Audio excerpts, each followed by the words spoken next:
샬롬. 오늘은 이사야 32장 1절에서 20절까지 말씀으로 광야가 밭이 되기까지라는 제목으로 묵상의 세일을 나누겠습니다. 온전한 신앙이란 내 힘으로 땅을 바꾸어 보려는 안간힘을 내려놓고 위에서부터 불어오는 숨결에 나를 열어드리는 생명사건입니다. 8월도 하순으로 접어들었습니다. 가마솥 같던 염천의 기세가 한풀 꺾이고 저녁 바람 끝자락에 서늘한 가을의 기척이 수줍게 스며드는 무렵입니다.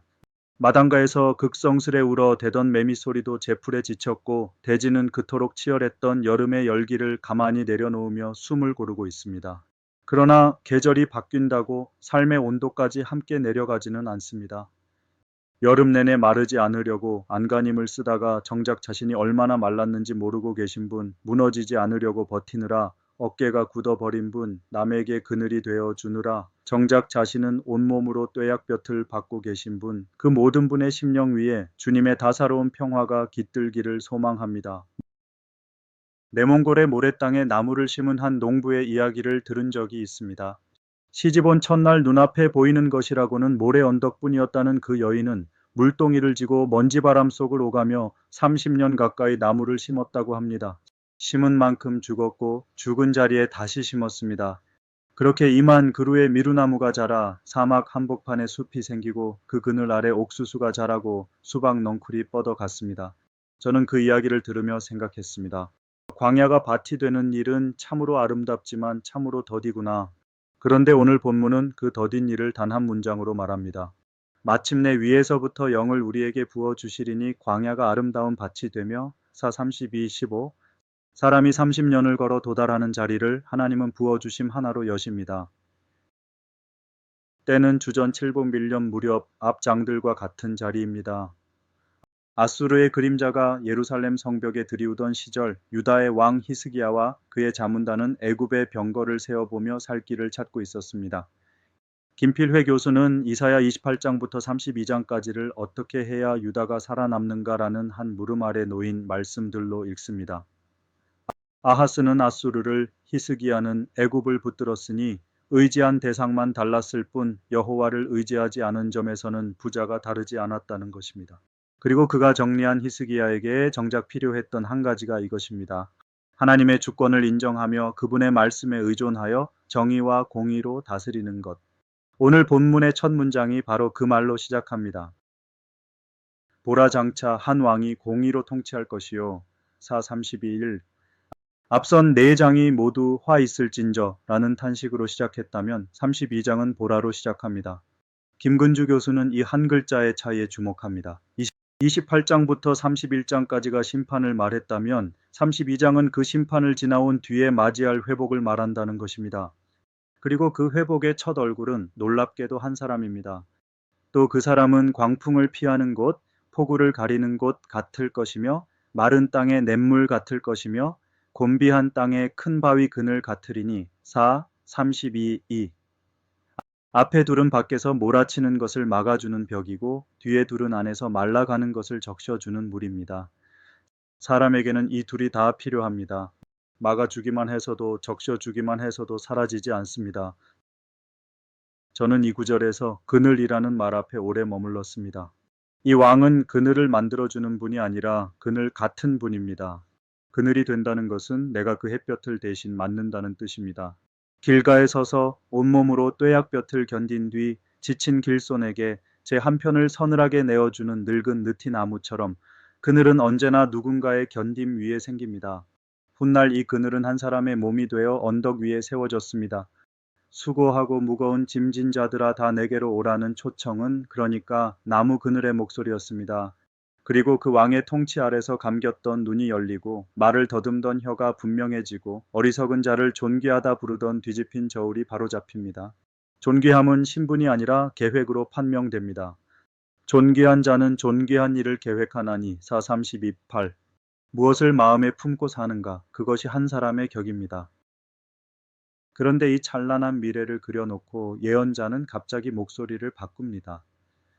너희 안일한 여인들아 일어나 내 목소리를 들을지어다. 4:32-9 그가 흔든 사람들은 악한 사람들이 아니라 편안한 사람들이었습니다. 염려 없느니라고 번역된 히브리어의 뿌리는 본래 무언가를 깊이 신뢰하다, 그것에 피하다라는 뜻입니다. 그러니까 이들의 문제는 아무것도 믿지 않은 것이 아니라 엉뚱한 것을 너무 깊이 믿은 데 있었습니다. 내년에도 포도는 익으리라는 조용한 확신이 그들의 피난처였습니다. 그러나 1년 남짓 지나 수확이 끊기고 희락의 선급의 가시와 찔레가 돋고 궁전이 패하여 들나귀가 즐기는 곳이 됩니다. 여기 쓰인 가시는 창세기에서 아담의 땅이 저주받을 때 돋아났던 바로 그 단어입니다. 사람이 살던 자리가 에덴 밖의 땅으로 되돌아간 것입니다. 아니람은 사치보다 훨씬 조용한 죄여서 무너지고 나서야 자기 정체를 드러냅니다. 바로 그 폐허 위에서 신탁이 뒤집힙니다. 마침내 위에서부터 영을 우리에게 부어주시리니 사 32, 1로 여기 영으로 번역된 루아흐는 수미자 바람입니다. 앞장에서 예언자는 애굽의 말들을 두고 육체의 영이 아니라 고잘라 말했습니다. 유다가 남쪽으로 내려가 사려 했으나 끝내 살 수 없던 그것이 이제 하늘에서 값없이 부어집니다. 그리고 광야가 아름다운 밭이 됩니다. 아름다운 밭으로 옮겨진 말은 이스라엘에서 가장 기름진 땅 갈멜을 가리키는 단어입니다. 광야가 갈멜이 되고 그 갈멜이 다시 숲처럼 여겨질 만큼 무성해집니다. 하나님의 회복은 원상복구가 아닙니다. 그런데 다음 절에서 예언자는 그 밭에 무엇이 자라는지를 말하지 않고 그 땅에 무엇이 거하는지를 말합니다. 그때의 정의가 광야에 거하며 공의가 아름다운 밭에 거하리니 사 31인구 영이 부어진 표지는 황홀한 체험이 아니라 삶의 자리에 뿌리 내린 발음이었습니다. 시몬 베유는 중력과 은총에서 이렇게 썼습니다.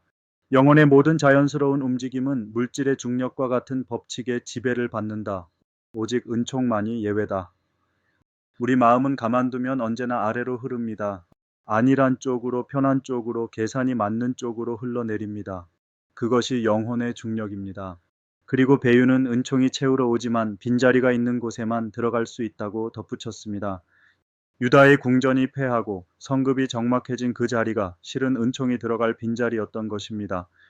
우리가 무너진 자리를 그토록 부끄러워하는 동안 하나님은 그 자리를 밭으로 갈고 계셨습니다. 그러니 오늘 내 삶에 생긴 빈자리를 서둘러 무엇으로든 무료하지 마십시오. 위에서 내려오는 것은 언제나 빈 곳으로 옵니다. 그렇다면 우리는 무엇을 해야 합니까? 본문은 마지막 절에서 아주 구체적인 한 장면을 보여줍니다. 모든 물개씨를 뿌리고 소와 나귀를 그리로 모는 너희는 복이 있느니라. 사 32, 20. 물이 넉넉하니 아끼지 않고 뿌린다는 것입니다. 계산하지 않고 뿌리는 삶, 그것이 영이 부어진 사람의 모습입니다. 오늘 한국교회는 오래 계산하며 살아왔습니다. 몇 명이 오는지, 얼마가 들어오는지, 이 일이 우리에게 무엇이 되는지를 먼저 헤아렸습니다. 그러나 공의의 열매는 화평이라고 본문은 말합니다. 사 32, 17. 여기 열매로 옮겨진 히브리어는 공을 들여 만든 작품을 뜻하는 말입니다. 화평은 저절로 찾아오는 정적이 아니라 바른 것이 자리를 잡을 때 비로소 지어지는 작품입니다. 광양사랑의 교회가 이 도시의 광야에 아끼지 않고 씨를 뿌리는 교회이기를 소망합니다. 그리고 성도 한 분 한 분이 누군가에게 광풍을 피하는 곳, 큰 바위 그늘 같은 사람이 되시기를 바랍니다. 거창한 일이 아닙니다.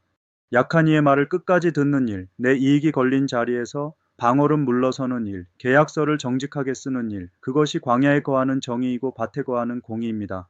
그렇게 살아낸 하루하루가 모여 마침내 화평한 집과 안전한 거처와 조용히 쉬는 곳, 4, 32, 18이 지어집니다. 30년을 심어야 숲이 생기는 것이 사람의 일이라면 그 사람의 손에 숨을 불어넣어 30년을 걷게 하시는 것이 하나님의 일입니다. 늦어름의 바람이 결을 바꾸고 있습니다. 이 바람은 우리가 만든 바람이 아닙니다. 어디서 와서 어디로 가는지 우리는 알지 못하지만 이 바람이 불면 마른 것이 살아납니다. 오늘 두 손을 위로 벌리시는 여러분 모두가 자기 안의 광야가 아름다운 밭으로 바뀌어 가는 것을 눈으로 보게 되시기를, 그리고 그 밭에서 거둔 것을 다시 아낌없이 뿌리는 평화의 순례자가 되시기를 간절히 축원합니다.